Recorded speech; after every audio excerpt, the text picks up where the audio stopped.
நாம் இன்றைக்கி பார்க்க போகிறது ரொம்ப ரொம்ப சிம்பிளான மொச்சக்கொட்டை கத்திரிக்காய் காரக்குழம்பு. இதில் நான் சுண்டைக்காயும் போட்டிருக்கேன்.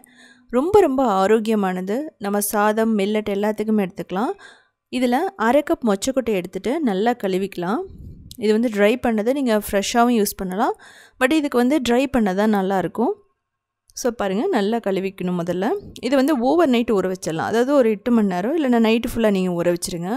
இதில் வந்து ப்ரோட்டீன் வந்து ரொம்ப அதிகமாக இருக்குது. குழந்தைகளுக்கு வந்து பார்த்திங்கன்னா ரொம்ப நல்லது கூட. கொங்கு நாடு கிராமத்தில் அடிக்கடி பண்ணுவாங்க. ஸோ நம்ம ஓவர் நைட் ஊற வச்சிட்டோம். இப்போ இந்த தண்ணியை நம்ம யூஸ் பண்ணக்கூடாது, எப்போவுமே ஊற வச்ச தண்ணியை. ஸோ அதை வடிச்சிடலாம். ஸோ பாருங்கள், இப்போவே நல்லா ஊறிடுச்சு. இது ஒரு மண் சட்டியில் நான் செய்ய போகிறேன். போட்டுட்டு நம்ம ஊற வச்ச மொச்சக்கொட்டையை தேவையான அளவு தண்ணி ஊற்றிட்டு மஞ்சத்தூள் உப்பு போட்டு வேக வச்சிடலாம். இது வேகிறதுக்கு வந்து பார்த்திங்க அப்படின்னா 10 நிமிஷம் ஆகும். உங்களுக்கு அப்படி டைம் இல்லை அப்படிங்கும்போது குக்கரில் கூட நீங்கள் ஒரு 3 விசில் விட்டிங்கன்னா நல்லா வெந்துடும். ஸோ உங்களுக்கு டைம் இருந்ததுன்னா இப்படி வேக வச்சு பண்ணுங்கள். இல்லைனா குக்கர்லேயோட கூட பண்ணிடலாம். இது வந்து 1 வீக் வரைக்குமே நீங்கள் பார்த்தீங்கன்னா இது கெட்டு போகாது. இந்த தண்ணியை நம்ம உடைச்சிடலாம், தேவையில்லை. இப்போ புளி வந்து ஒரு நெல்லிக்காய் அளவு எடுத்துக்கலாம். நல்ல ஒரு ஹாட் வாட்டர் சுடு தண்ணி ஊற்றிட்டு நம்ம 5 நிமிஷம் ஊற வச்சிடலாம். அப்போ தான் புளியில் இருக்க அந்த ஜூஸ் வரும். ஸோ நீங்கள் நார்மல் வாட்டரில் ஊற வச்சா ரொம்ப நேரம் இருக்கிற மாதிரி இருக்கும். அதே மாதிரி இல்லாமல் அந்த புளியினோட அந்த பசையை வந்து எடுக்க முடியாது. இப்போ நான் இதுக்கு சின்ன வெங்காயம் பூண்டு போட்டிருக்கேன். பூண்டு ஆப்ஷனல் தான், பட் பூண்டு வந்து பார்த்திங்கன்னா ரொம்ப பெரிய ஒரு ஃப்ளேவரை கொடுக்கும். ஸோ நீங்கள் யூஸ் பண்ணுறதுனால பண்ணிக்கலாம், இல்லை நீங்கள் அவாய்ட் பண்ணுறதுனால பண்ணிக்கலாம். இதில் நான் வந்து சின்ன வெங்காயம் தான் போட்டிருக்கேன். கொங்கு நாடு கிராமத்தில் சின்ன வெங்காயம் அதிகமாக யூஸ் பண்ணுவாங்க. நீங்கள் வந்து பெரிய வெங்காயம் போட்டுக்கலாம். இப்போது வரமிளகாய், கருவேப்பிலை, இந்த வெங்காயம், பூண்டு இதெல்லாத்தையும் நம்ம ரெடி எடுத்து வச்சுக்கலாம். சமைக்கிறதுக்கு முன்னாடி இப்படி எடுத்து வச்சது ரொம்ப நல்லது. இப்போ வறுத்து அரைக்க கடலைப்பருப்பு, உளுத்தம்பருப்பு, கொத்தமல்லி, பெப்பர், அதுக்கப்புறம் அரிசி, அதுக்கப்புறம் வரமிளகாய், அதாவது மிளகு, அரிசி, வரமிளகாய் எல்லாம் நல்லா ரோஸ்ட் பண்ணிக்கலாம். கொஞ்சம் எண்ணெயை ஊற்றிட்டு நம்ம நல்லா ரோஸ்ட் பண்ணிக்கலாம். தேங்காய் வந்து ஒரு 2-3 டேபிள் ஸ்பூன் உங்களுக்கு தேவையான அளவு போட்டுட்டு நல்லா ப்ரௌன் ஆக வரைக்கும் நீங்கள் ரோஸ்ட் பண்ணிவிடுங்க. ஏன் அப்படி பண்ணுறோம் அப்படின்னா, இப்போ 2 நாளைக்கு வச்சுருக்கிறதுனா ரொம்ப ப்ரௌன் ஆகும்னு அவசியம் இல்லை. இதே நீங்கள் வந்து பார்த்தீங்க அப்படின்னா ஒரு 1 வீக் வச்சுருக்கிறீங்க, ஒரு 10 டேஸ் வச்சுருக்கீங்க அப்படிங்கும்போது நீங்கள் இப்படி தான் பண்ணி ஆகணும். ஸோ 10 டேஸ் யாரும் வச்சுருக்க மாட்டோம். ஒரு 1 வீக்கில் தான் நம்ம வந்து யூஸ் பண்ண போகிறோம். ஸோ நல்லாவே வறுத்துடுங்க. வறுத்தா அந்த குழம்புல ஸ்மெல் வராது, கெட்டு போகாமல் இருக்கும். இப்போது நம்ம ஆற வச்சுட்டு மிக்சியில் போட்டு ஃபைன் பேஸ்ட்டாக அரைச்சிடலாம். ஸோ பொதுவாக காரக்குழம்புக்கு நான் வந்து ஜீரகம் போடுறதில்ல, நீங்கள் தேவைப்பட்டால் ஜீரகம் போட்டுக்கலாம். ஸோ பாருங்கள், இப்போது நான் சுண்டைக்காய் இருந்துச்சு தோட்டத்தில், அது வந்து பார்த்திங்கன்னா ஒரு 1/4 கப் எடுத்துகிட்டு நல்லா ஒரு தட்டு நசுக்கிட்டு, அதாவது ஒரு 2-3 தட்டு தட்டினீங்கன்னா நசுங்கிடும். ஸோ அப்போ வந்து லைட்டாக கழுவிக்கலாம், அவ்வளோதான். இதில் விதை எடுக்கணும் நல்லா அவசியம் இல்லை. இப்போ ஒரு 3 கத்திரிக்காயை நம்ம தேவையான அளவில் கட் பண்ணி வச்சுக்கலாம். கத்திரிக்காய், மொச்சக்கொட்டை அப்படிங்கிறது வந்து பார்த்திங்கன்னா அந்த சுண்டைக்காய் இதெல்லாமே வந்து ஒரு பர்ஃபெக்டான காம்பினேஷன் சொல்லலாம்.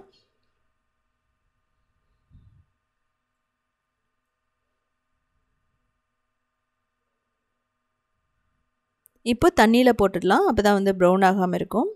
இப்போ ஒரு தக்காளி வந்து 1 மட்டும் நீங்கள் எடுத்துக்கோங்க. இதே வந்து பார்த்திங்கன்னா நீங்கள் சின்ன சின்னதாக வந்து பொடி பொடியாக கட் பண்ணி வச்சுக்கலாம். பொடி பொடியாக கட் பண்ணுறது ரொம்ப நல்லது கூட. ஸோ காரக்குழம்புல வந்து பார்த்திங்க அப்படின்னா தக்காளியும் போட்டு பண்ணலாம், தக்காளி போடாமல் பண்ணலாம். ஸோ தக்காளி போடும்போது கொஞ்சம் ஃப்ளேவர் வரும். நல்லெண்ணெய் தான் ஊற்ற போகிறோம். நல்லெண்ணெய் ஊற்றிட்டு கடுகு, கடலைப்பருப்பு, உளுத்தம்பருப்பு போட்டு நல்லா லைட் ப்ரௌனாக வர வரைக்கும் நம்ம வந்து வறுக்கணும். இது வறுத்ததுக்கப்புறமா நம்ம வெங்காயம், பூண்டு, வரமிளகாய் இதெல்லாம் போட்டுக்குவோம். கருவேப்பிலை, பெருங்காயம், இதிலேயே கட்டி பெருங்காயம் இருந்ததுன்னா போட்டால் இன்னும் ரொம்ப சூப்பராக இருக்கும். ஸோ நம்ம உப்பு போட்டு வதக்குறோம். ஏன் அப்படின்னா வெங்காயத்துக்கு உப்பு போட்டு வதக்கும்போது சீக்கிரமாக வதங்கிட்டுன்னு சொல்லுவாங்க. இப்போ வெந்தயப்பொடி ரொம்ப ரொம்ப முக்கியம்.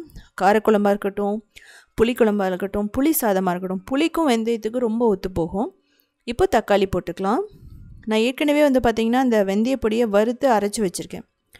ஸோ அப்படி வந்து உங்களுக்கு இல்லைன்னா ஒன்றும் பிரச்சனை இல்லை. ஒரு டீஸ்பூன் வெந்தயத்தை, 1 டேபிள் ஸ்பூன் வெந்தயத்தை வறுத்து அரைச்சி அரை டீஸ்பூன் மட்டும் போடுங்க. இப்போது இந்த சுண்டைக்காய் இதெல்லாம் சேர்த்து நம்ம நல்லா வதக்கணும். நான் வந்து ஆயில் வந்து குறைவாக தான் யூஸ் பண்ணியிருக்கேன். நீங்கள் தேவைப்பட்டால் எக்ஸ்ட்ரா கூட நீங்கள் யூஸ் பண்ணிக்கலாம், ஒன்றும் பிரச்சனை இல்லை. 1/4 கப் கூட நீங்கள் ஊற்றிக்கலாம். ஏன்னா நம்ம 1 வீக் வச்சுருக்க போகிறது. பட் எனக்கு எண்ணெய் வந்து நான் குறைவாக யூஸ் பண்ணுறதுனால நான் குறைவாக தான் வந்து போட்டிருக்கேன்.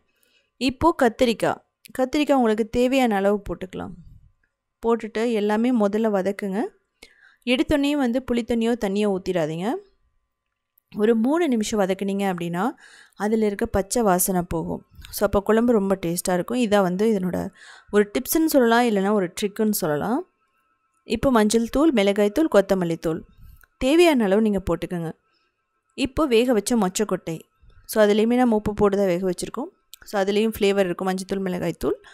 ஸோ அதனால் நீங்கள் எல்லாத்தையும் போட்டு நல்லா மிக்ஸ் பண்ணுங்கள். நல்லா வந்து மிக்ஸ் பண்ணதுக்கப்புறமா தேவையான அளவு தண்ணி ஊற்றிட்டு நல்லா கத்திரிக்காய் வேக வரைக்கும், சுண்டைக்காய் வேக வரைக்கும், சாஃப்டாக வரைக்கும் நீங்கள் வந்து வேக வைக்கணும். ஒரு 5 நிமிஷத்துலேயே வந்து பார்த்தீங்கன்னா எல்லாம் வெந்துடும். தண்ணியை வந்து அப்சர்வ் பண்ணிக்கிச்சு அந்த ஃப்ளேவரை. இப்போ புளி தண்ணி ஒரு 1/4 கப் ஊற்றலாம். ஒரு 5 நிமிஷம் வந்து நல்லா கொதிக்க விடுங்க. இந்த குழம்பு தண்ணியாகவும் இருக்கலாம், திக்காகவும் இருக்கலாம், மீடியம் திக்காகவும் இருக்கலாம், ட்ரை கறியாகவும் பண்ணலாம். ஸோ உங்களுக்கு எது தேவைப்படுதோ அதே மாதிரி பண்ணிக்கோங்க. அரைச்சி வச்ச விழுது, அதுக்கப்புறம் தேவையான அளவு தண்ணி அந்த மிக்சிலேயே ஊற்றினீங்க அப்படின்னா மீதி இருக்கிறதும் அப்படியே வந்துடும் அந்த மசாலாவும். இப்போ இது கொதிக்கணும். ஒரு 8 நிமிஷம் நல்லா கொதிக்கணும். இப்போது வெல்லம் பிடிக்காதவங்க விட்டுறலாம். பட் வெல்லம் வந்து புளியோட ஃப்ளேவரை எடுத்து காட்டும். ஸோ அதுக்காக தான் நம்ம வெல்லம் போடுறோம். ஸோ பர்ஃபெக்டாக ரெடி ஆனதுக்கப்புறம் மேலே வந்து நீங்கள் பச்சை நல்லெண்ணெய் கூட ஊற்றலாம்.